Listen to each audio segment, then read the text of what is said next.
Estamos ao vivo, 3 horas da tarde, na cidade de São Paulo. Eu sou Rodrigo Matisquei, você está no Fábrica de Áudio, plugado, ligado comigo, aonde você encontra tudo sobre áudio. E hoje a gente vai ter um bate-papo muito legal com o Maurício Ponto Forenses. Pensa num cara que é, olha, vou te falar, eu fiquei encantado com ele porque assim, ele tem um conhecimento amplo, um conhecimento maravilhoso de áudio. E eu falei, poxa, se esse cara tem esse conhecimento tão amplo de áudio, por que não chamá-lo para o Fábrica de Áudio fazer parte?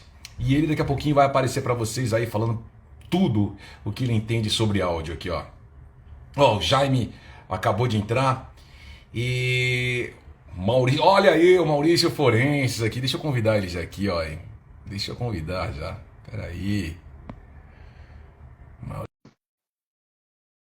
Maurício, um dos caras que eu fico encantado de ver os vídeos dele, porque tem um conhecimento tão amplo na parte de áudio. Olha aí! Grande Maurício, Maurício Ponto Forenses. Agora entrou, oba. Tá me vendo? Tô vendo direitinho, ouvindo bem. Você viu que nós estamos parecidos, de cabelo arrepiadinho, de óculos. Sim. Deve Estamos bonitos e elegantes. Obrigado, você também. Cara, que legal.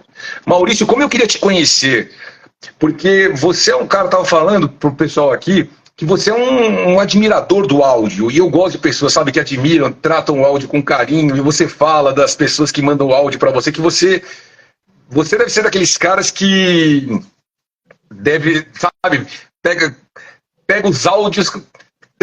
Teve uma live não, você tava batendo papo, você falou assim, gente, vai me chegar uns 5 áudios que vocês não têm noção como é que chegam, os áudios.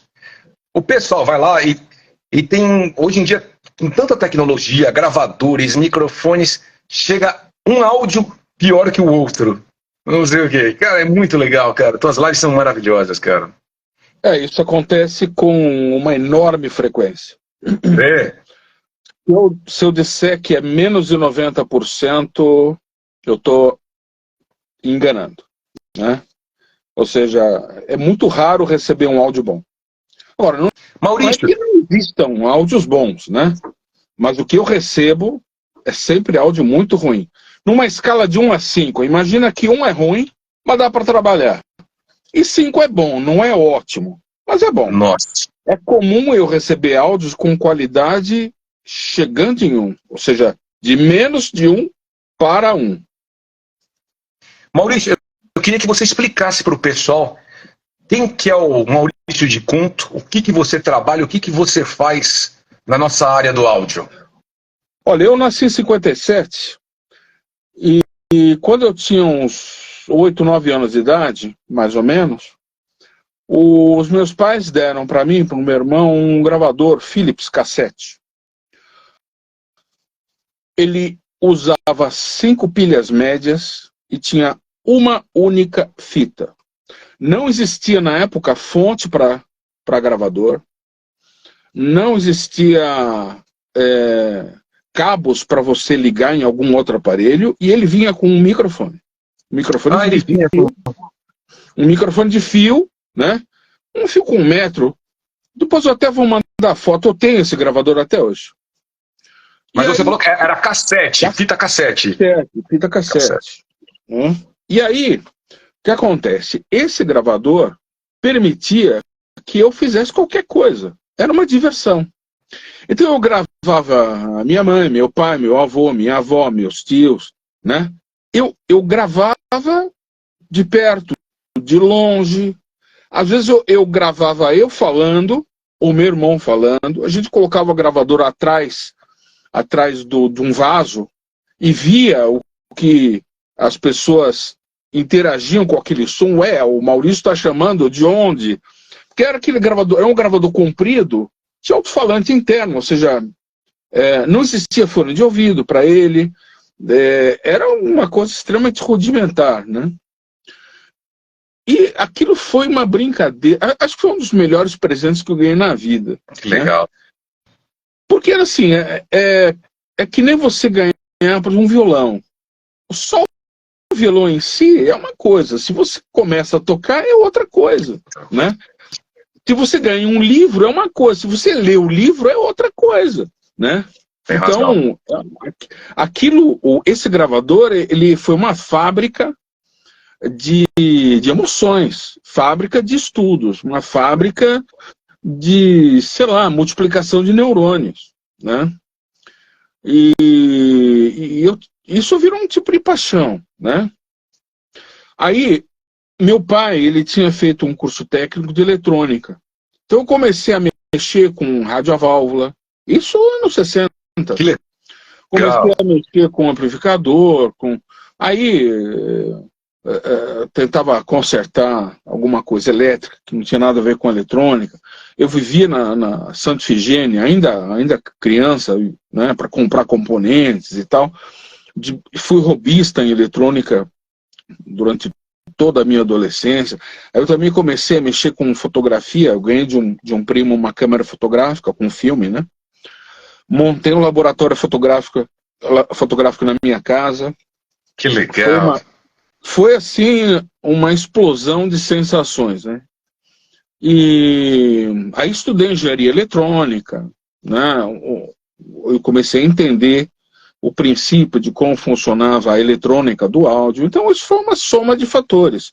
Aí eu trabalhei com fabricação de microfones, com manutenção de microfones e equipamentos de estúdio de dublagem, a área de rádio e TV, sempre na área de projeto e manutenção, sempre gostei dessa área. E eu fui estudando, e eu virei essa pessoa que eu sou hoje. Eu sempre fiz isso não por causa de um fim, eu quero trabalhar com perícias de áudio. Eu nem sabia que isso existia. Eu simplesmente quis estudar, aprender, né? Eu tinha um gosto por entender de um assunto, assim, muita gente entendia, né? Na época que eu estudava, assim, muita gente entendia também. Mas cada um tem um tipo de vetor, um ângulo para um tipo de estudo. E nessa época que eu tinha entre 20 e 30 anos, por exemplo, eu conversei com muita gente, troquei muita ideia e tal. Eu trabalhei muito nessa área, conheci muitos músicos de estúdio, conheci muitos estúdios de vários tipos, né? Então eu sempre tive uma certa ligação com esse mundo do áudio profissional, ligado a business, né? A área de show business, não, né? Tive muito pouca ligação. Tive um pouco com a Flávia Calab, não sei se você já ouviu falar dela. Já, sim. Então eu trabalhei com a Flávia Calab algumas dezenas de vezes, alguns projetos externos, inclusive Teatro Municipal, com o Ballet Station, eu trabalhei junto com o pessoal do Ballet Station. E eu fazia muito mais por diversão, porque era um mundo interessantíssimo. Então, por exemplo, na área de dublagem, eu fiz um trabalho longo num estúdio aqui em São Paulo, perto do antigo Detran, aqui no Parque Ibirapuera, de um cara chamado Passarinho. Eu não lembro se era... Eu sei quem que é. Então, eu trabalhei algum tempão, né? Eu montei para ele um circuito que tirava o som central de um áudio para ajudar nas dublagens de filmes que ele não tinha muito orçamento, né? Eu falei, tem que ser estéreo. Se o áudio for estéreo, isso em máquinas Umatic, né? Cara, que legal. Então, assim, eu sempre me meti em um monte de situações, né? Então, e como que você, desculpa te interromper, como é que você entrou para ser perito forense e como é que é esse mercado? Existe uma prova para fazer ou eles falam, Maurício, você que é um profundo conhecedor do áudio, você vai trabalhar aqui. Como é que surgiu isso na tua vida? Olha, lá no começo dos anos 80, eu passei por um tipo de desafio. Eu trabalhava numa empresa, eu fazia projetos de eletrônica e a empresa alugava máquinas de fax. Era uma empresa que, assim, para você ter uma ideia, uma máquina de fax custava na época 300, 400 mil dólares. Então, as máquinas eram alugadas. Então, a empresa alugava para vários lugares. Então, tinha uma empresa em Manaus e precisava mandar um fax para Curitiba, Santa Catarina, uma coisa assim, aqui no sul. E o meu chefe, um americano, ele falou para mim, a empresa lá tal, ela quer saber se a assinatura é válida num contrato, porque o texto eu sei que vem, mas e a assinatura? Eu falei, olha, se vem o texto, possivelmente a assinatura ela é válida, né? Isso ficou na minha cabeça. Aí, alguns dias depois, ele veio com um livro de uma autora americana chamada Karen Amend, e é um livro sobre análise de escrita, né? De handwriting analysis, né? Do começo dos anos 80. Eu li aquele livro, achei interessantíssimo, porque parte do livro ele era escrito à mão.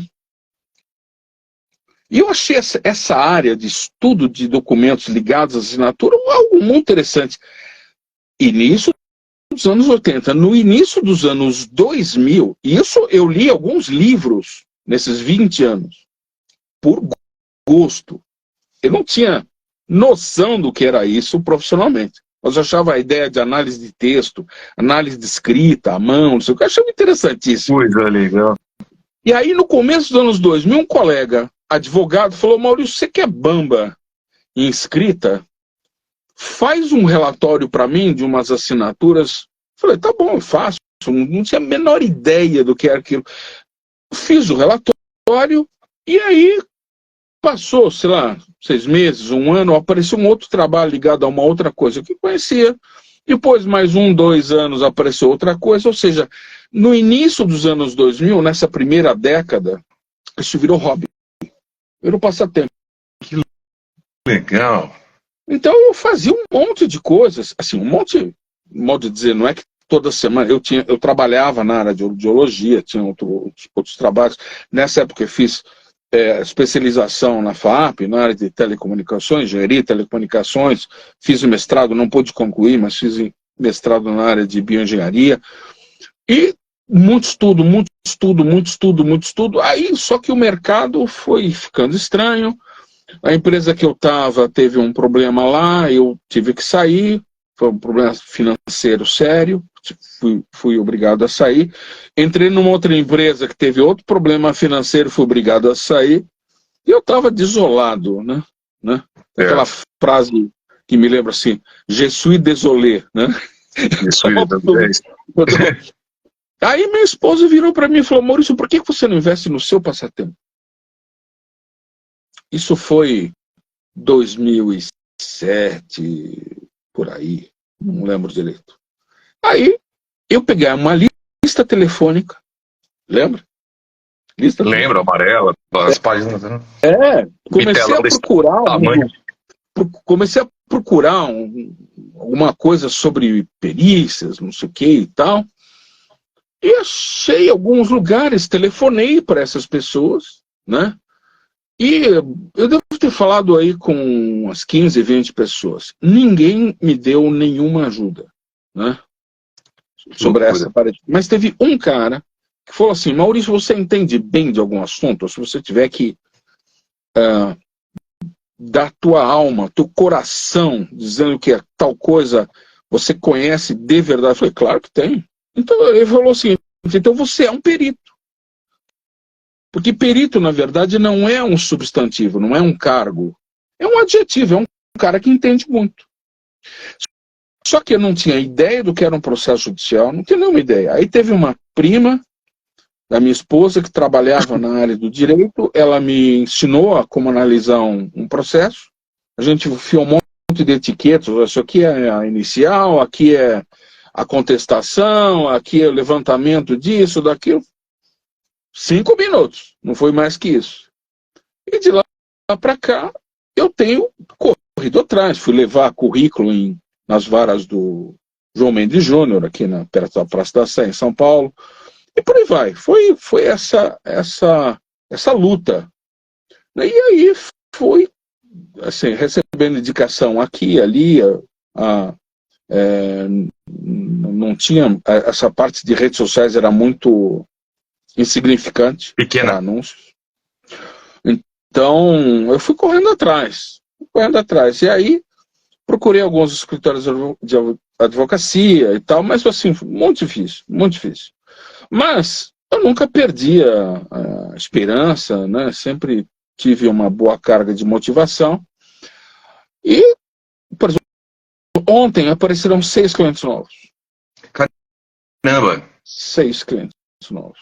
Você já teve algum caso famoso que você pegou, assim, que teve... Olha, famoso, a gravação do Michel Temer com Joesley Batista. Putz. 2017. Nossa! Caiu na tua mão isso. Não diretamente. Quem foi convidado, contratado pela defesa do Michel Temer foi um amigo, chama Ricardo Molina. Ele é um perito lá de Campinas. E, como eu conheço muito sobre a área de gravadores, ele falou: Maurício, estou te convidando, quer fazer parte da bagunça? Né? Eu falei, topo, né? Então a gente trabalhou, isso foi numa quinta à noite. Foi quando os áudios foram liberados pelo Estadão, Folha, UOL, né? Que eu tinha mandado para ele esse áudio, para ele dar uma ouvida. Eu vi lá, mandei o áudio, esse áudio do Temer, e aí ele estava, naquele dia ele estava em Goiás, Certo. me ligou de lá, aí ele falou: Maurício, você não sabe, eu acabei de ser contratado pela defesa, eu topei a empreitada aí, e a gente trabalhou de quinta à noite até domingo à noite, quase direto, para levantar algumas informações que ele tinha que dar uma declaração na segunda-feira de manhã, né? Então, esse foi um caso famoso. Depois disso, nós tínhamos um pequeno grupo de estudos. A gente trabalhou bem uns 2 anos. 2 anos. Caramba, 2 anos. E ganhamos a causa, mas eu não conheci o presidente Temer, não fiz um trabalho direto a ele, eu fiz um trabalho técnico, né? E muito do que nós descobrimos, a mídia não aceitou. Então, tem frases que foram divulgadas que não são reais. Nossa, que loucura! E isso você pegou uma época que não tinha tanta inteligência artificial, essas coisas. Não, nada de inteligência artificial. Não, e outra, nesse meu mundo, inteligência artificial não serve para quase nada. É mesmo? Quase nada. Por quê? Porque a gente recebe material muito ruim, extremamente ruim. Então, por exemplo, eu recebi hoje um cliente novo de Portugal. Ele mandou um vídeo de câmera de vigilância de uns 3 minutos. Se eu te mostrar o áudio, a imagem é boa, né? Mas a questão não é a imagem, a questão é o som. Se eu te mostrar o áudio, você vai chorar meia hora. Para tentar decifrar. Ele quer saber, tem como identificar o que é falado? Extremamente difícil. Então, assim, são filtragens, é tentativa e erro, porque não tem uma lógica única. A inteligência artificial, ela pula fora. É a primeira a pular fora. Mas será que inteligência para frente? Será que para frente? Bom, também o áudio para inteligência artificial eu acredito também ainda que vai faltar muito, porque eu sempre falo para colegas meus que fazem casamento, fazem vídeos e fazem. Eu sempre falo, cara, toma muito cuidado com o áudio.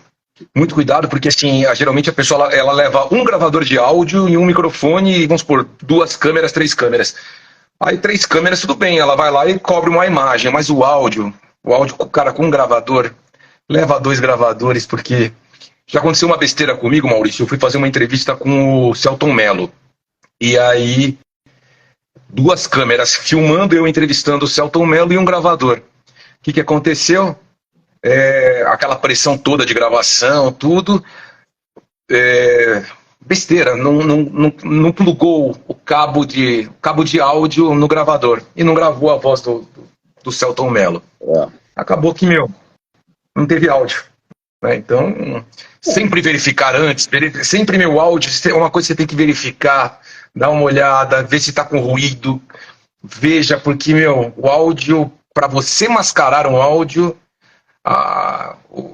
o vídeo você mascara, você coloca um em cima do outro, vai mascarando. Agora o áudio, se você não tem outro gravador, se você não tem outra, acabou. Não, inclusive isso virou um tipo de praga na minha vida, né?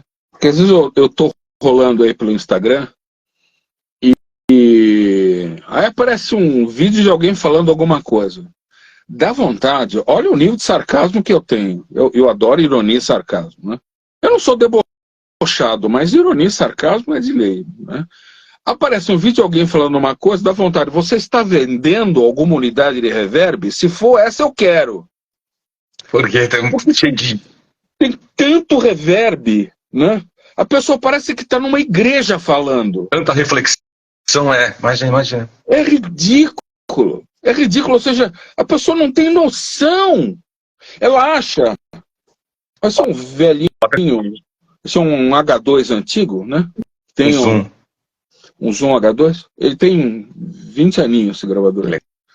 Legal. As pessoas acham, eu acho, imaginam que o som da voz vem e encaixa aqui. Eu só posso imaginar isso.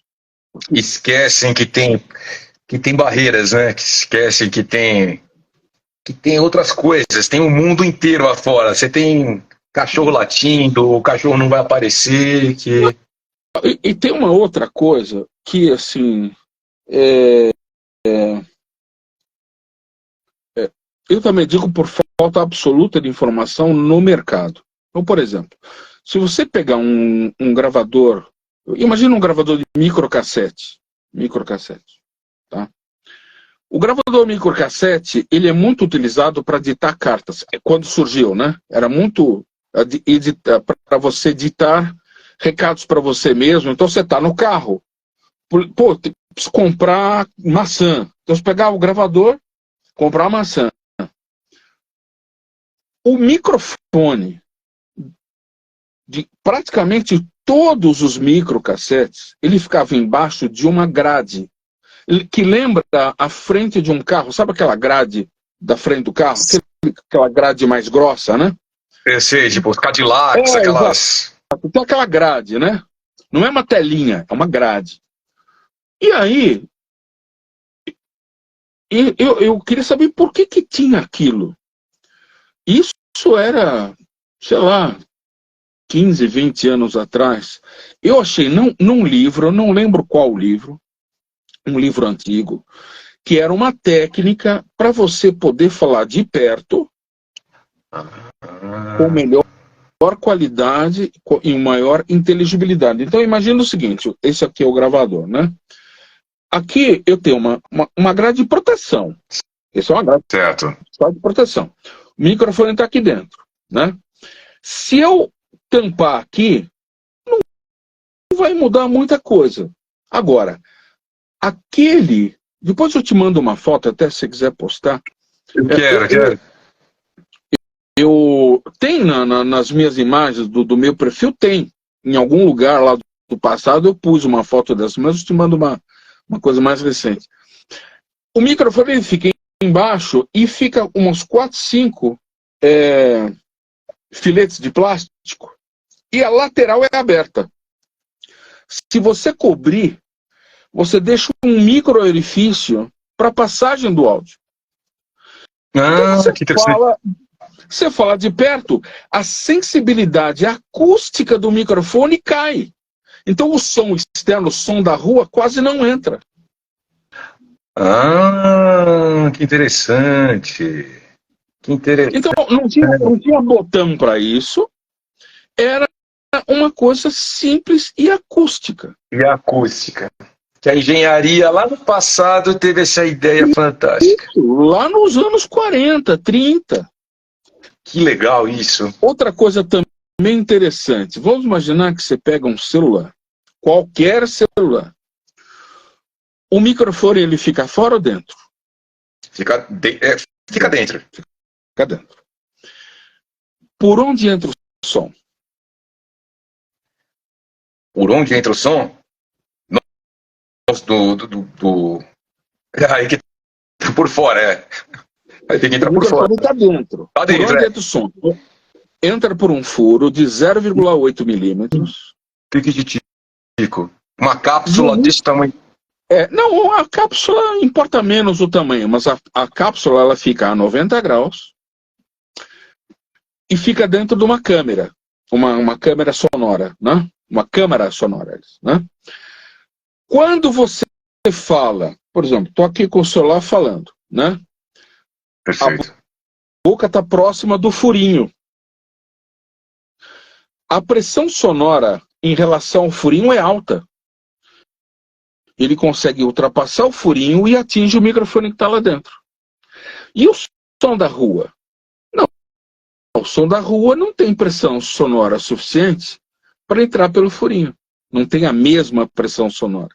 Então, o fato de ter o microfone embutido em 100% dos celulares é para facilitar a fonia. É para falar, por exemplo, eu telefonar para você, você telefonar para mim, você entende o que eu falo, mesmo que seja no meio da rua. A engenharia pensou nisso. Então, olha, uma coisa que você fala que eu nunca tinha pensado nisso. Olha, eu não conheço ninguém que fala sobre isso, a não ser eu. Nunca tinha pensado sobre a ideia que você falou, a posição dos 90 graus, a pressão sonora que vem da rua. Cara, que fantástico, Maurício. Fantástico. É uma coisa simples, né? É uma ideia simples, 100% factível, é barata. Por exemplo, o custo de um microfone, por exemplo, muita gente fala, não, porque o microfone do iPhone é fenomenal. Sabe quanto custa um microfone do iPhone 15, 16, 17? Custa $10. $10 por aí, deve ser isso aí. Por aí. Custa $10. O microfone. Então, quer ver? Ó? Isso aqui é um microfone de eletreto que eu espetei ele aqui numa espuminha aqui, né? Eu estou fabricando um microfone, é passatempo, tá? A ideia é só brincar. Nesse microfone vão duas válvulas, né? E vai ter uma matriz de microfones desse tipo aqui. Esse microfone eu comprei, eu não lembro se foi 3 ou 5 saquinhos, onde cada saquinho tinha uns 100 microfones. Mentira! Quanto pagou nisso aí? O total acho que foi uns 30, 40 reais. Olha, Maurício, eu toco sanfona, toco acordeão. Manda um abraço pro Jader, que tá escrevendo aí. Galera, que genial, sempre perguntei sobre essa questão do microfone, ele falou também da inteligência artificial, o Jader tá ouvindo e tá curtindo. E eu toco acordeão, tenho vários acordeões, sou apaixonado por jazz, acordeão. Eu tenho uma sanfoninha pequenininha que ela é toda microfonada por eletreto. E assim, eu uso o pedal de equalizador para poder deixar melhor, porque o eletreto, o som dele é meio encruadinho, mas eu consigo tirar um som do eletreto bacana. Mas eu paguei nessa como é que fala? Microfonação? É microfonação, né? Microfonar, Acho que eu paguei em torno de uns 600 reais. Você fala que o negócio desse custa 100 eletretos. Você pagou 40 reais. Eu esqueci de dizer, esses que eu comprei eram usados. Entendi. Tá? Entendi. Se eu comprasse uns 300, eu ia pagar uns 150 reais. Uns 300. Porque assim, eu lembro de uma vez, tem uma loja aqui perto do Mackenzie, certo. São Paulo. Você é de São Paulo ou não? São Paulo. Estou aqui no Morumbi, região do Morumbi. Perto do Mackenzie, aquela região ali do Mackenzie. Uma importadora, uma distribuidora de peças para celular, né? E eu comprava coisas lá, comprava bateria, comprava algumas coisas de celular lá. E aí tinha as épocas lá que tinha queima de produtos. E tinha lá queima de microfones de eletreto.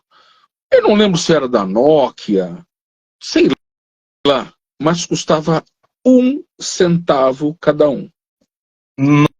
O que você acha? Vamos ver se a mãe de Ná adivinha o que eu fiz.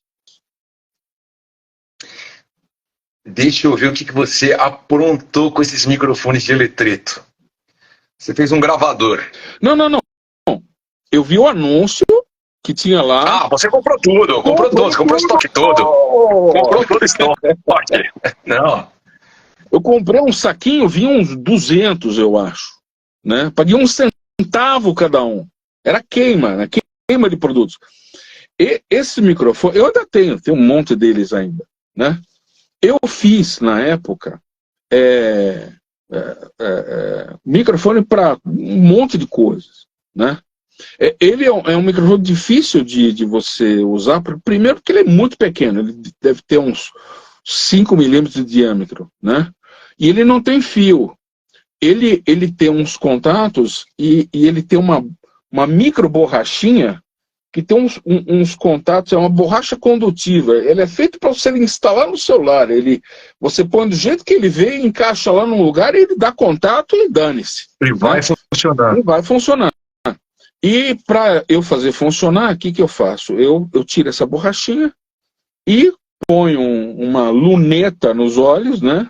Um soldador muito pequeno e ligo 2 fiozinhos. Você pode, por exemplo, ter microfone. Por exemplo, se você comprar, você vai numa loja qualquer e fala, eu quero um microfone de eletreto. Tem quantos modelos? Tem, sei lá, 6 modelos. Me dá um de cada. Ou 5 de cada. Se você testar do mesmo modelo, os 5, você vai encontrar que um é melhor, o outro está pior, outro às vezes não funciona, ou está muito baixo. Tem muito disso, porque é tão barato que eles não são testados 1 a 1. Não dá tempo de testar 1 a 1. Um de um iPhone, sim. Mas um genérico, não tem isso. Né? Então, você vai eventualmente pegar um com o som muito bom. Então, existem muitos microfones profissionais que são de eletreto. Que incrível, Maurício. Que incrível. O som é maravilhoso. Tira uma dúvida.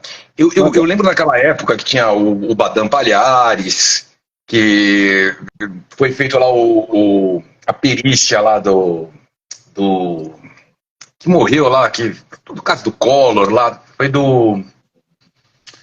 Eu esqueci o nome. PC Farias. Isso. Só que na época do PC Farias era uma secretária eletrônica que gravou, e aí como foram os peritos, que são os colegas, os teus colegas, foi no caso o Badam Palhares na época, eu não sei se era mais fácil você, não sei, ficar do cassete, porque não existia inteligência artificial, ou o digital também estava começando com um áudio tipo 8 bits. Mas hoje em dia, com tanta tecnologia, um perito, ele dá para ser enganado hoje, um bom perito? Porque... Bom, aí eu já te dou 2 respostas. Primeiro, assim, eu acredito, Maurício, que você, sendo perito, você consegue enganar um outro perito. Você tem essa ligeireza, essa expertise. Com tanto áudio, com tanto conhecimento. Mas se você pega um áudio gravado, alguém que está tentando burlar alguma coisa, como é que, cara, você sai dessa hoje com tanta tecnologia? Então, tem 2 respostas que se completam. Antes de existir o mundo digital, eu diria que existe o mundo analógico. Analógico, isso. E o áudio nunca foi digital. Por exemplo, nós estamos falando e ouvindo som analógico. Certo. Ele transita dentro do aparelho como digital. Ele vira números binários. Mas você só ouve som analógico. E você só fala, você emite som analógico e ouve e interpreta som analógico, né?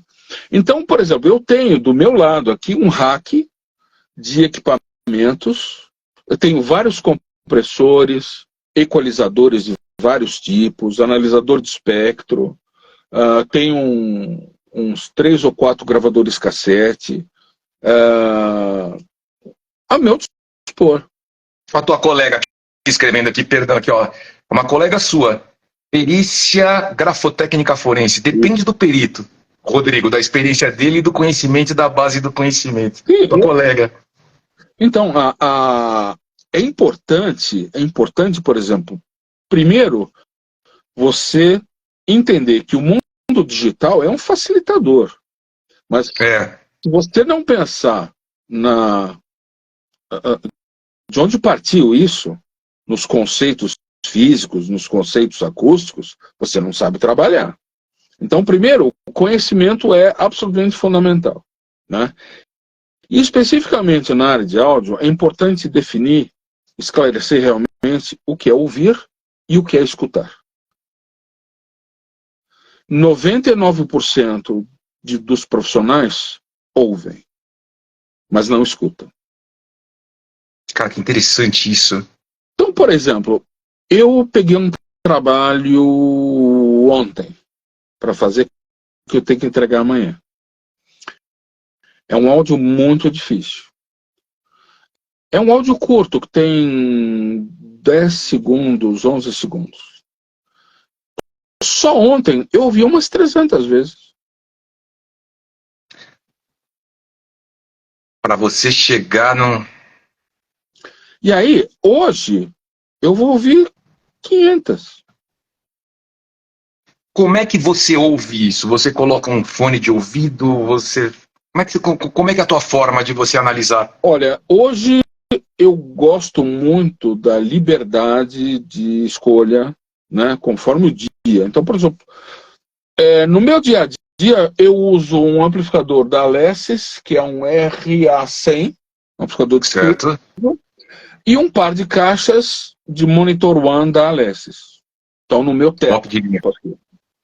Estão pendurados no teto. E o volume é 0,01 watt. É som ambiente, extremamente baixo. Pianíssimo. E eu tenho o hábito de ouvir as coisas baixo, bem baixinho. Porque a minha sala, ela fica afastada da casa, eu moro numa casa aqui no bairro da Saúde, e o meu laboratório fica no fundo da casa, no fundo da garagem. E aqui eu não ouço o barulho da rua, aqui é um silêncio fantástico. Fantástico. Aqui, o único barulho que tem aqui é um cooler do meu computador, né, que está ligado, né? Porque o cooler original dele está meio assim, então eu coloquei um cooler externo. Ele faz um barulhinho. Mas se eu desligar, fica bem mais silencioso, né? Então, um dos segredos é você não se preocupar em ganhar dinheiro com nomeação, com divulgação de trabalho. Você tem que estudar. Não tem opção. Não tem opção. Se você não estuda, então assim, eu estudo isso a vida inteira. Então eu nunca estudei para ser perito na prática. E como eu te falei, nem sabia o que era perito, né? E para quem quer entrar, nessa tua área, que é uma área assim interessante, você vê que a pessoa, eu quero estudar, eu quero desenvolver isso, eu quero me tornar um perito. Qual que é o primeiro passo? Bom, primeiro tem que adorar a leitura. Bacana. Tem que adorar a leitura. Tem que ter, assim, aquela, não é nem fixação, aquela doença. Enquanto eu não terminar esse livro. Então, por exemplo, estude linguística, estude áudio. Por exemplo, eu tenho um livro que a Flávia Calab me deu de presente, uma cópia, que chama Audioenciclopédia. Ele tem 1732 páginas. É um livro de 1979. Essa é a segunda edição. A primeira edição é de 1959. Em 79 existia áudio digital? Não existia áudio digital. Mas ele tem toda a essência de áudio, que todo mundo que trabalha com áudio deveria conhecer. Óbvio que assim, tem algumas partes que não são necessárias. Por exemplo, no Audio Enciclopédia, ele fala, por exemplo, de motores, que, por exemplo, na época existiam rádios, que a sintonia do rádio era com um motorzinho, então você tem que saber o que era um motor.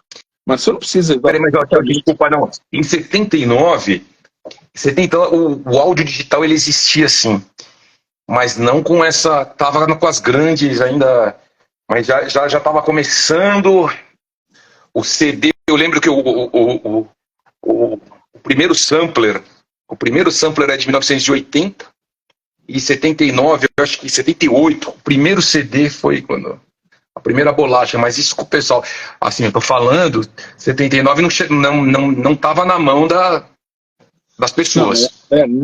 Exatamente, não estava na mão do povo, né? Na mão do povo, era uma coisa interna, era uma coisa caríssima, né? Caríssima. E era uma coisa, como você falou, 8 bits, e olhe lá. Né? Então, assim, agora você tinha muito material analógico, 99,9% do mercado era áudio analógico. Né? Então, assim, esse livro, ele é de 59, a primeira edição. Fantástico.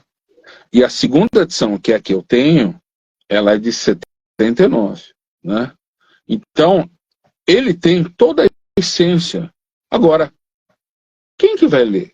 Quando eu falo com algum aluno, olha, porque hoje tem a versão digital que foi disponibilizada pelo archive.org, né? E eu baixei o arquivo, está lá à disposição. Tem muita gente que divulga esse livro gratuitamente. Eu falo, você não precisa ler, mas, por exemplo, pegue tal página, dá uma lida. Pega tal outra página, pega tal capítulo. Você tem que entender o que é decibel. Se você não entender o que é decibel, não vai adiantar. Você tem que ter uma ideia do que é pressão sonora. Existem alguns conceitos que você precisa saber, né? É que nem, por exemplo, um pintor que não sabe o que é cor.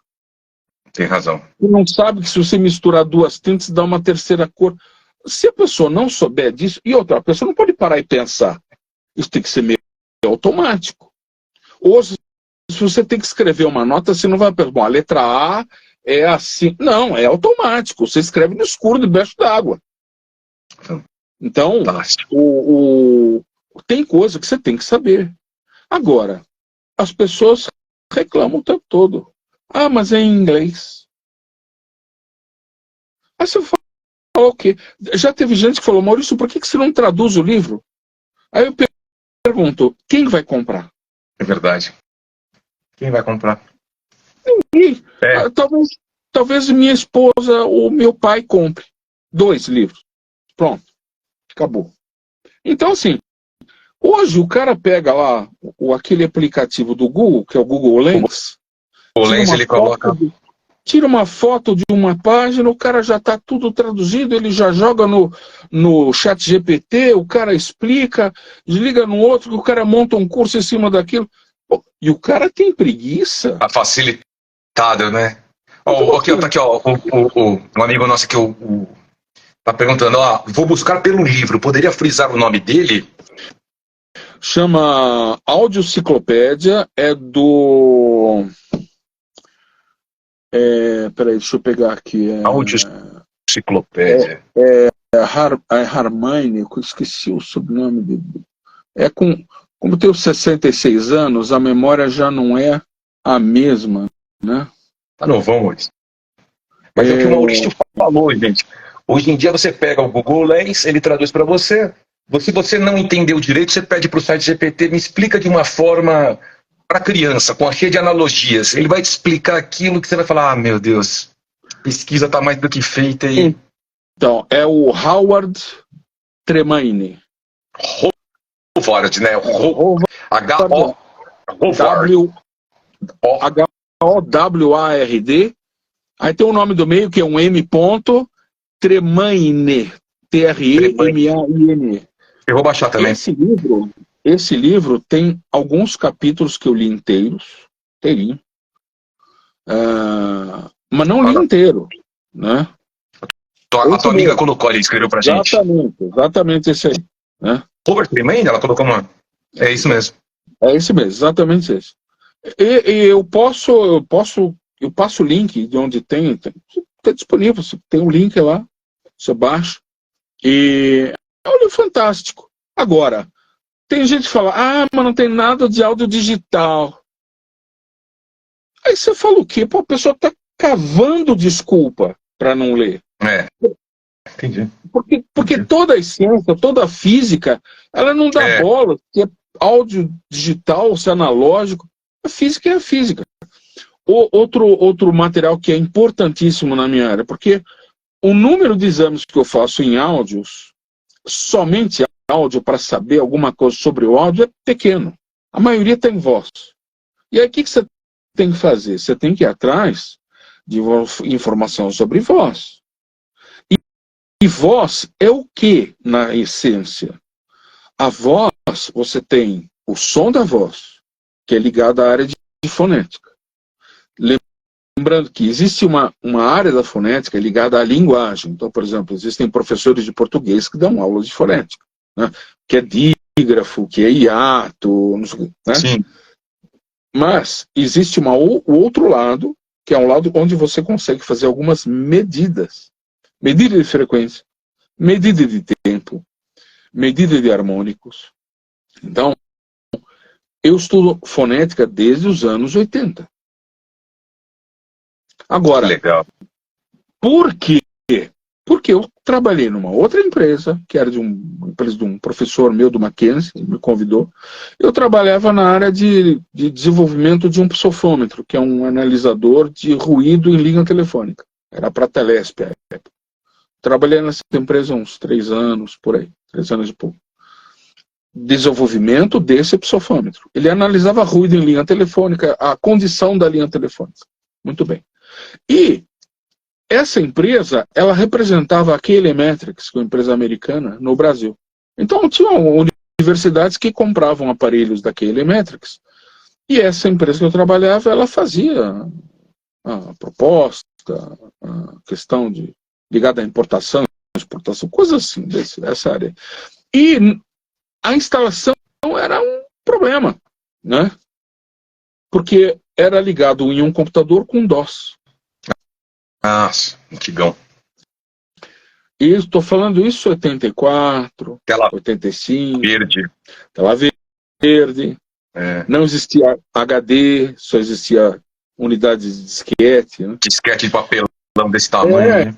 E aí eu brincava. O escritório tinha um computador, eu me dava bem, né, com DOS, gostava muito.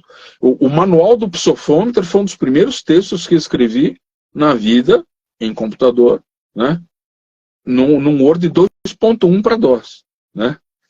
E aí o meu chefe falava, Maurício, você pode instalar um troço, você quer Bamba em DOS? Instala esse aparelho aqui lá na Federal, não sei aonde, na USP, ou lá no Rio Grande do Sul. Eu ia lá instalando, né. E aí eu ganhei uma cópia do manual desse aparelho da K-Elemetrics, que eu leio até hoje. O material, que loucura. O material é riquíssimo, riquíssimo, riquíssimo. Né? É engraçado porque ninguém tem isso, só eu tenho. Né? E assim, eu acho a área de fonética absolutamente fantástica. Mas eu não sou um foneticista. Então, o que eu faço para entender, né, mais do que a maioria, né? Porque assim, eu não sou o maior especialista em fonética do mundo, claro que não. Eu sou só um cara que bate muita cabeça e tenta aprender todo dia. Eu estudo tem um professor na Unicamp chamado Plínio Barbosa. E eu acho que é uma das pessoas mais sábias nessa área do mundo. Porque não só ele conhece muito, mas ele consegue passar informação muito precisa. Ele escreve um monte de livros. Estou lendo vários livros dele. Ele E ele não entende só de uma área da fonética, é uma coisa assim gigantesca. O livro que ele fala sobre ritmo da voz, eu imagino, eu posso dividir o ritmo da voz em uma fala mais lenta ou uma fala mais acelerada. O livro de ritmo tem 500 páginas. Meu Deus. O livro de prosódia, que, a grosso modo, fala sobre o tom da voz, que a voz ela pode ir para o agudo ou para o grave, basicamente de duas formas. De uma forma monótona, aquela que dá sono, né? E aquela forma esfuziante, cheia de delírios e peripécias vocais. O livro de prosódia, o material de prosódia tem 250 páginas. Que bárbaro. Qual que é o nome? É o Plínio? Plínio Barbosa. Plínio então, assim, Barbosa. Se alguém tiver interesse em estudar voz, compre um livro que chama As Ciências da Fala. Quer ver? Peraí. Eu quero. Nossa, que fantástico. Deixa eu achar aqui. Cara, que bacana isso. Ó, as coisas que eu tô lendo. Deixa eu ver. Voice Identification. Isso. Aqui. Dicionário de Fonética. Dicionário de Fonética. Esse é do Hallian, né?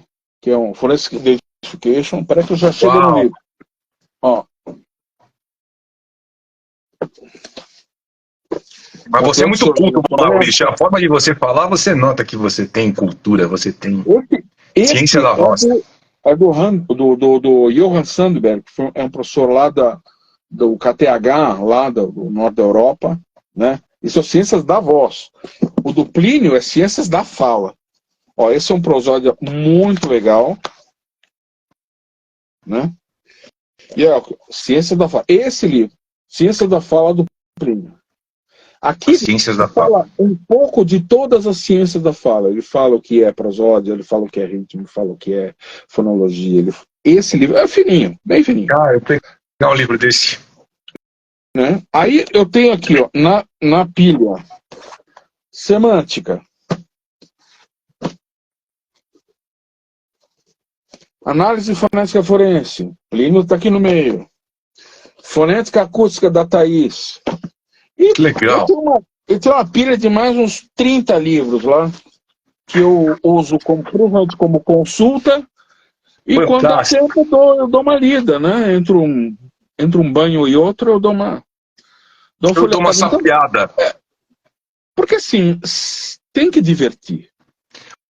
Olha que legal teu amigo aqui, o Paulinho, aqui falando, grande baixista. Eu não sabia que você você é músico, grande engenheiro, grande perito, acima de tudo, uma grande pessoa. Sou fã desde 75. Grande abraço do amigo Paulinho Heve. Então, o Paulinho Heve é um grande amigo. Eu sempre fui músico, mas era passatempo, né? Eu era do tempo que a gente levava violão na escola para gostoso. Tinha trabalho em equipe, aí tinha um grupo de sei lá, 5 alunos, tinha o tema, tinha a música do grupo, a gente fazia a música do grupo. Então, assim, sempre fui um curioso, né? Eu tive um pouquinho de aula de violão popular, não sei o quê. Aí eu estudei um pouco de canto, isso já mais velhinho, já quando eu tinha meus 25, 28 anos. Eu estudei com a Raquel Barcha, não sei se você conhece ela. Não conheço. A Raquel Barcha, ela fez aquele personagem Sherazade na TV Cultura. Ela ficava em cima Sherazade, que era uma... Eu lembro. Então, a Raquel é uma super amiga, ela dá aula de canto, ela dá aula de interpretação, é uma pessoa fantástica, adoro a Raquel. Tive aula de canto com ela, né? Que legal! Porque assim, eu cantava de forma péssima, depois eu passei a cantar ruim, né? Já foi um imenso ganho, né? Então, aí tem uma coisa importante que eu acho que tem tudo a ver com a tua área, Rodrigo. Por exemplo, ontem à noite eu gravei 3 vídeos. E eu não sou locutor. Eu gosto de locução, mas eu não sou locutor. Mas você fala bem, você tem uma boa dicção. Ah, sim, eu tenho uma boa dicção, principalmente porque eu fiz um curso de teatro amador na ACM, a coisa foi meados de 85, fiz um curso de teatro amador, é importantíssimo. Associação Porque quem faz Cristã de Moços. Em frente o teatro lá. Eu lembro. Ali na Praça Roosevelt, né? Eu lembro. O locutor, ele tem que ter uma certa persuasão. Ele não pode convencer as pessoas, ele tem que persuadir a pessoa. Ele tem que fazer com que a pessoa fale: eu acho que o Maurício, a fala do Maurício, a opinião do Maurício bate com a minha. Legal. Então, eu acho que o mais importante dessa história é a persuasão. Então, você tem que acreditar naquilo que você fala. Então, esses vídeos que eu gravei ontem, que foram 3 vídeos de 2 minutos, né, por aí, 1 minuto, 2 minutos, que é da propaganda desse nosso encontro, dessa delícia de encontro, né? Cara, que maravilhoso. Eu gravei 80 vezes. Sério? E tão natural daquele jeito, cara. Eu falei que fantástico aquele vídeo, ficou muito legal. Porque um monte deu errado. Cara, que loucura. Eu achei, cara... Eu falei, olha que natural. Eu falei assim, quero muito conhecer o Maurício, porque do jeito que você falou, ele foi tão espontâneo, Maurício. Incrível. Agora, isso vira espontâneo a hora que você, primeiro, você gravou o que você tem que falar. Você tem que gravar o que você tem que falar. Se você ficar lendo, a tua interpretação é outra. É outra. Tem razão. Ela não traz a mesma credibilidade, né? Então é assim que eu consigo funcionar, né? Agora, você tem que ter persuasão, você tem que ter paciência, você tem que ter resiliência, você tem que acreditar em você. Pois eu fiz... Você conhece o Nicola, né? Do Voz à Obra? Sim, acho fantástico. Então, eu brinquei uma vez com o Nicola, a gente se conhece há um certo tempo aí, e o Lauleta também, um povo antigo aí da área de estúdios, né? E o Nicola, eu acho que foi assim, acho que ele me convidou para fazer um Voz à Obra aí, não sei o quê, era não lembro que o produto. Eu gravei umas 300 vezes. Legal. Né? Agora, se você não faz isso, se você gravar 2 e 3 e 4 e desistir, né? Pô, vai fritar pastel, né? Mas bacana, sabe o que é bacana nisso, Maurício? A tua humildade de chegar e falar assim, poxa, Rodrigo, eu gravei ontem umas 20, 30 vezes. Sabe, porque a tua espontaneidade, eu falei, não, eu falei 20 e 30 cada vídeo. Porque o assunto mudou um pouco, né? Então, fica natural quando você acredita em você mesmo, né? Tem uma fala interessante, eu vou te passar também, se eu esquecer, por favor, você me cobra. Tem um escritor, chama, acho que é Vodorovsky, ele fala o seguinte, ele também é cineasta, ele diz o seguinte... Eu conheço. Ele é chileno. Tem uma frase que eu acho que é importantíssima, também mudou a minha forma de pensar.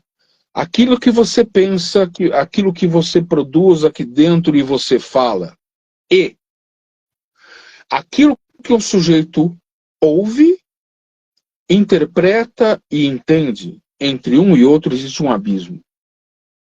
Olha. Então você, quando fala alguma coisa, você tem que ter uma boa dicção. Ponto. Você não pode ter uma dicção mais ou menos. Então, se você quer ser um bom professor, você precisa ter uma boa dicção. Ponto. Não é mais ou menos. Você, assim, é difícil ter uma boa dicção? É. É difícil.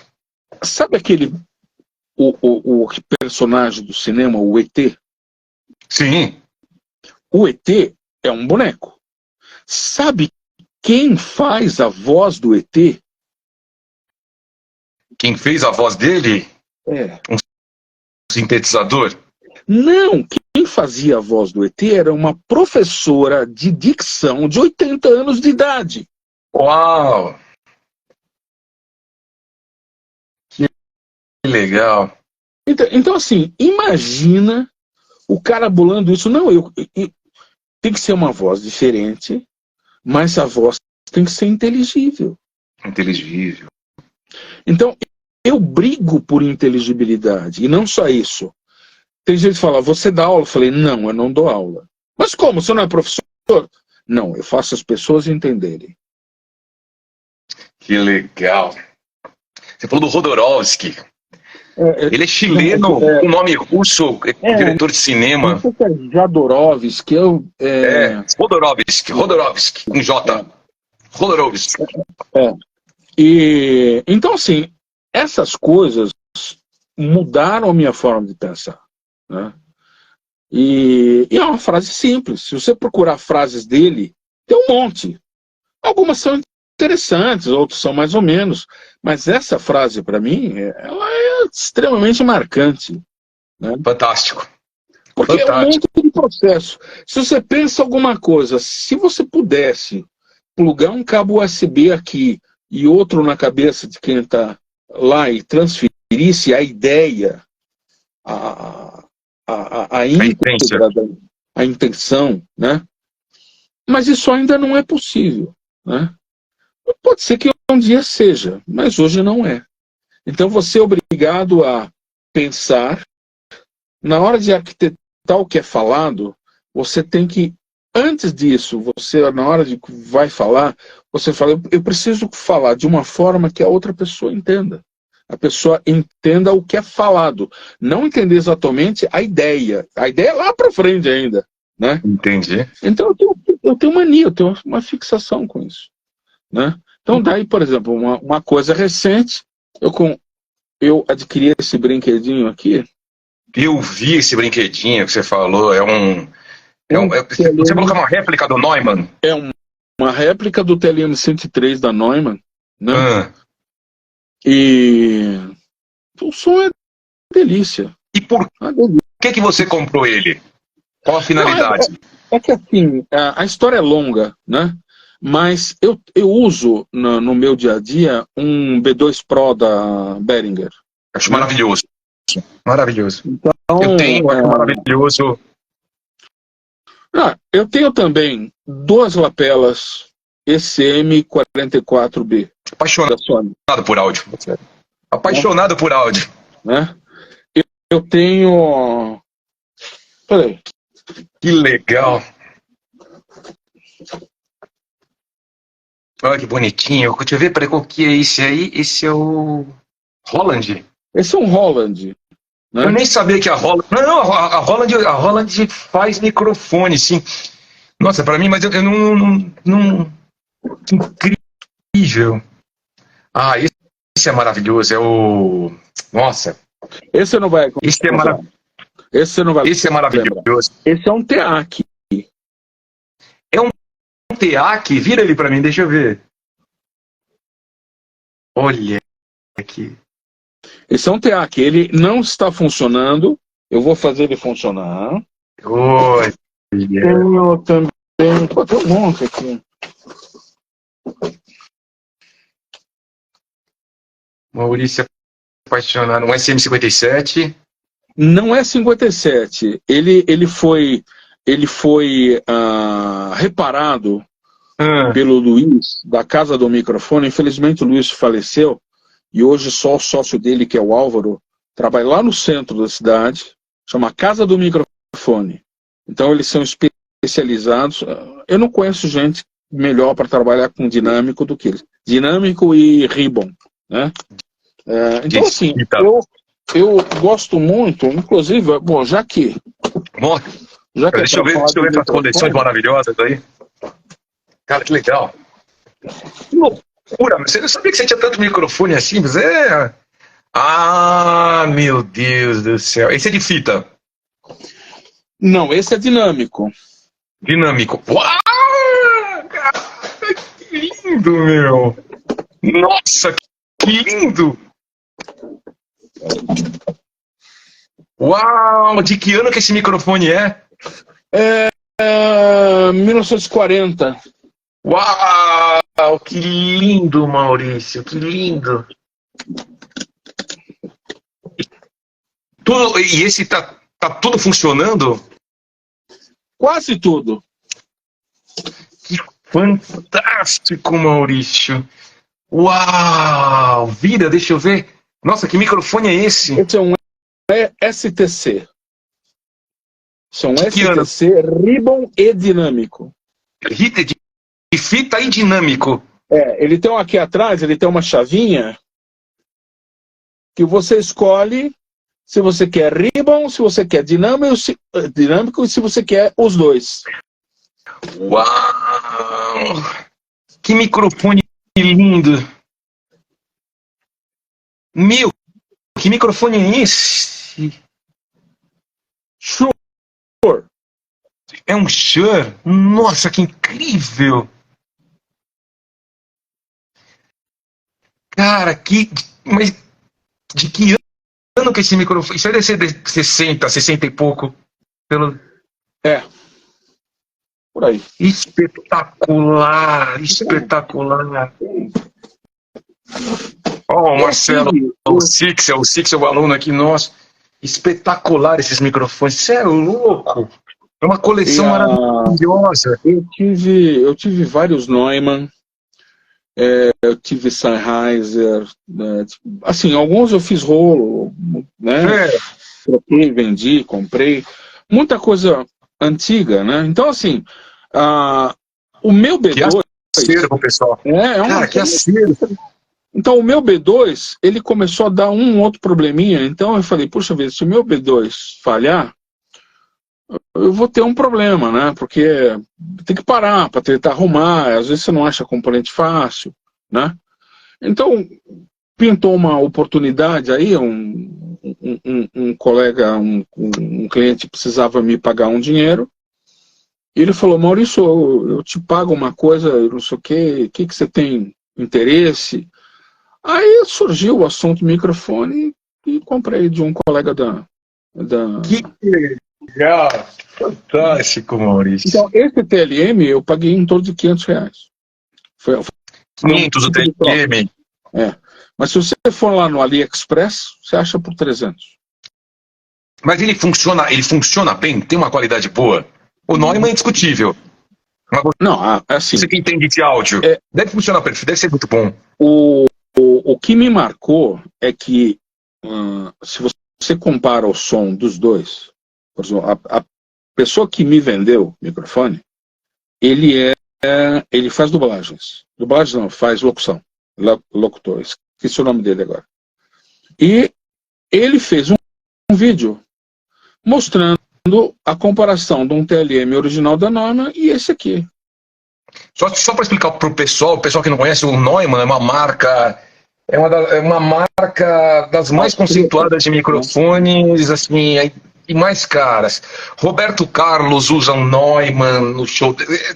Assim, os maiores estúdios usam Neumann. Um microfone da Neumann, o mais simples você vai pagar na faixa, o mais simples, R$8.000, e o mais caro na faixa de uns 80 mil para mais ainda, viu?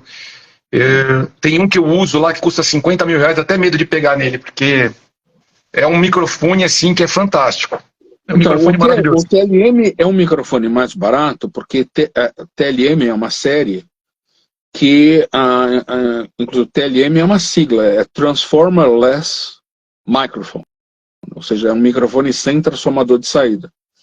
E quando você usa um microfone com transformador de saída, você tem um ganho em tensão e uma diminuição de ruído, porque não é um dispositivo que introduz ruído no som. Então, só que um transformador bom de áudio um transformador custa $500. Um transformador bom de áudio é muito caro.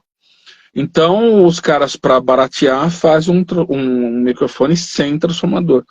Então, o TLM, você acha novo para comprar por R$8 mil. R$8 mil, eu tenho por aí, uns 8 mil. E agora, esse que eu comprei, que é a réplica, você tem ele de 26 milímetros de diâmetro e tem um de 34. Esse é o de 34.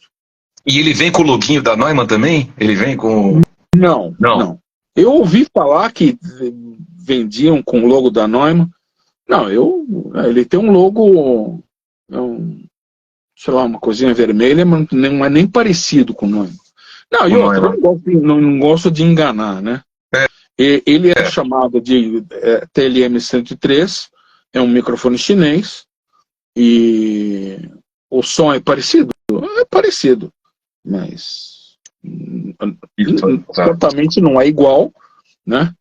Como é que você vai comparar e isso em dólar deve custar, sei lá, $40.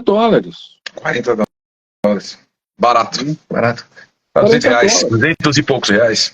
Então, assim, tudo bem que tudo cai o preço, né?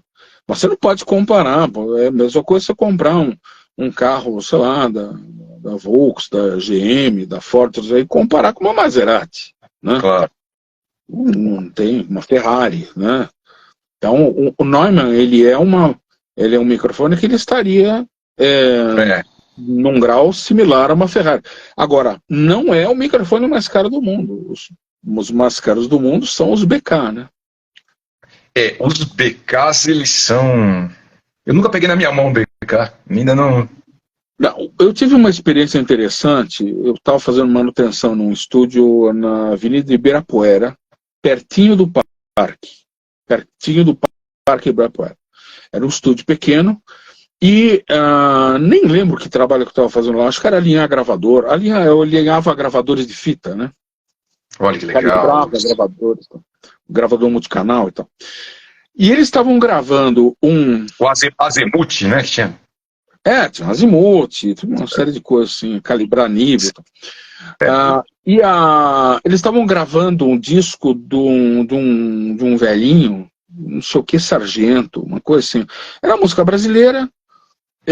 Nelson Sargento, deve ser. Eu não lembro, eu tenho o disco. Eu ganhei o disco. Nelson Sargento. Realmente eu não lembro. Lembro do nome Sargento, mas a memória está falhando um pouco. E eles gravaram tudo com BK, porque eles tinham uns conhecidos na Brookier do Brasil, que era na rua José de Carvalho, ali em Santo Amaro, né? E o pessoal da Neumann da BK emprestou, acho que um par de microfones para eles gravarem. Eram amigos, só que, né? Emprestaram lá. E o pessoal do estúdio virou para mim e falou: Maurício, não deu certo gravar com o BK. Porque eles pegam absolutamente todos os ruídos do piano. Pegam todos os ruídos do violão. Entendi. Então, assim, não deu certo. Olha que loucura. Aí eles gravaram com outros microfones, aí deu certo. E gravaram e eu ganhei uma cópia, né? Mas, assim, um microfone ser bom não significa que resolve a tua necessidade, né? Concordo plenamente. Então, por exemplo, esse microfoninho aqui que eu te mostrei, né? Que é um daquele do saquinho, né? Dos saquinhos que eu comprei, que eu tô bolando. Isso é pura diversão para mim. Curtição, ia falar curtição. Como é que começou isso? Eu estava numa loja da Calunga e eu vi este porta-canetas. Olha que fantástico. O que você acha que eu pensei na hora? Nossa, microfone, você já... Fantástico. Nossa. Que ideia. Tem esse que é um pouco menor. Olha, cara. Tem uns 3 ou 4. Era um kit, né? Para lápis, caneta. Então, aí eu comprei vários microfones de eletreto Eu devo, assim, a escolha, eu devo ter fácil, uns 500. Uau! Né? Dentro desses 500, entre eles, uns 10 tipos diferentes. Alguns muitos, alguns poucos. Eu também comprei cápsula dinâmica, porque uma ideia era colocar num único microfone várias coisas. Aí com chavinhas você vai escolhendo. Mudando, né? e vai... Então, a cápsula dinâmica, cujo som é extremamente parecido com o SM58. Sim. Quanto você acha que eu paguei?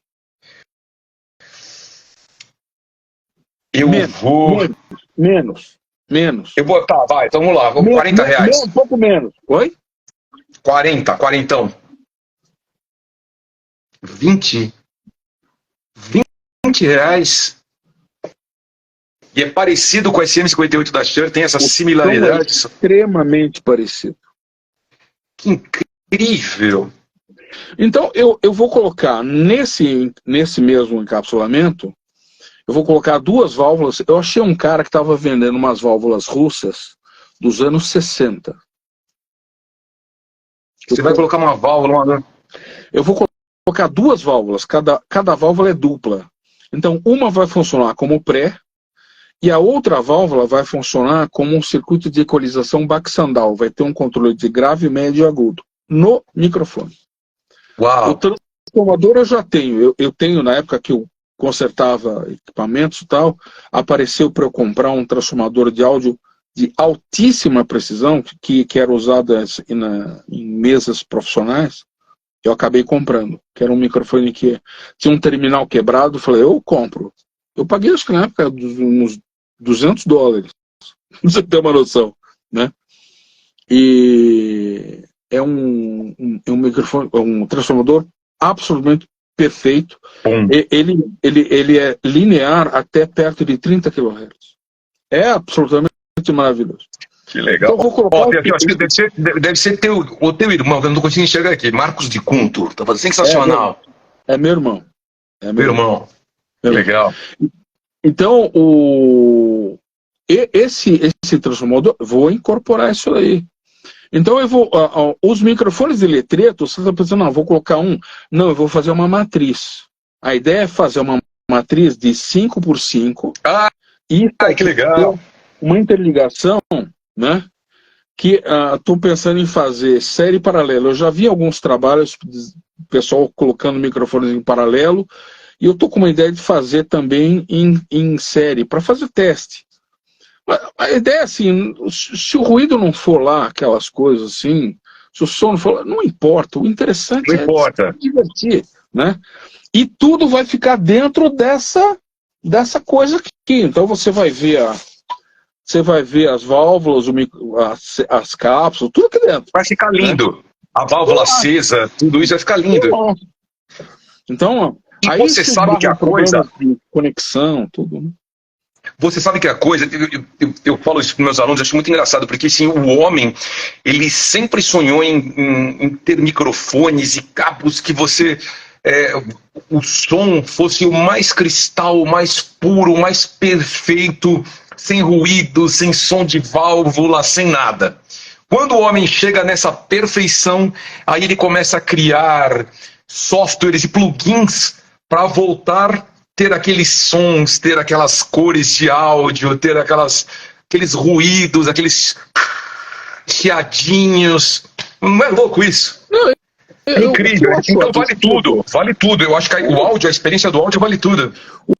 O que eu acho assim um pouco absurdo é você ter hoje simuladores de som, de gravador velho, né? Então, é óbvio assim, hoje se você quiser comprar um gravador velho, você tem 2 problemas. Primeiro, você quase não acha. Você tem uma dificuldade gigante de encontrar. E o segundo, quando você encontra ou ele é absolutamente detonado, ou você encontra algo que foi restaurado, não sei o que, por uma fortuna, né? Caríssimo, é? É caríssimo. Então, eu tenho, o gravador cassete eu tenho uns 8. por exemplo. Gravador de rolo tem uns 2 ou 3. Tem o gravador DAT, Minidisc, tem o gravador...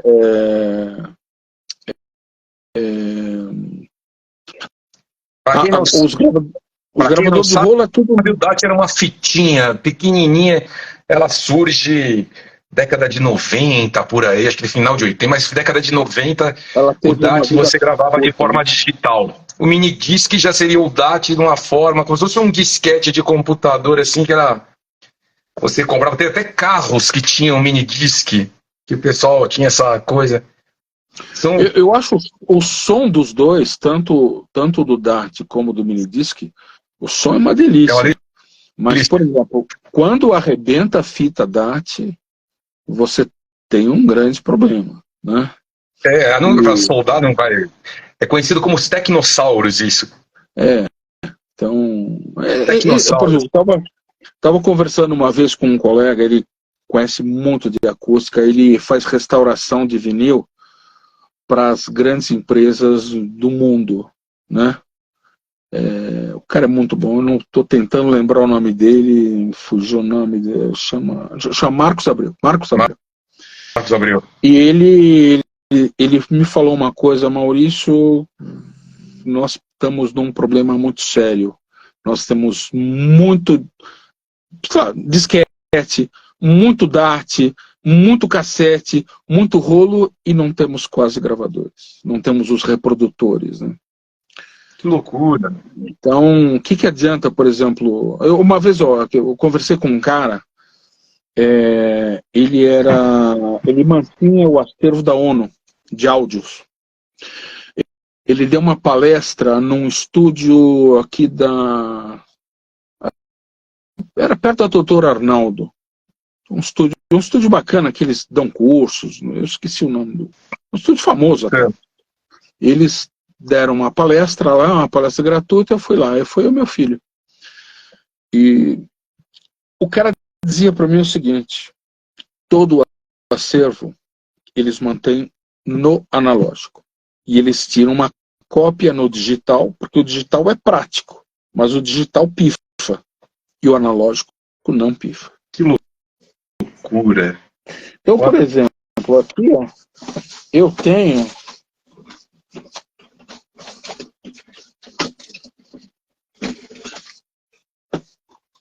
as minhas fitinhas, né?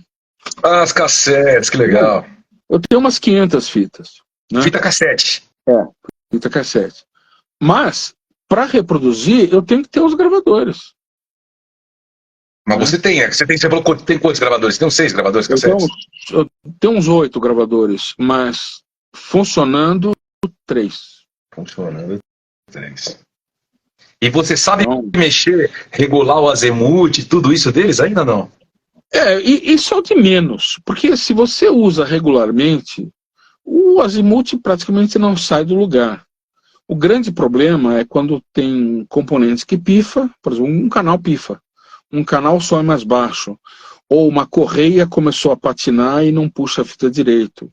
Então, um cassete tem muito problema mecânico e tem um problema de vida útil de componentes. Então, às vezes você tem que trocar um monte de capacitores. Então, eu tenho um parceiro, um amigo, quase um irmão, chama Milton Lange.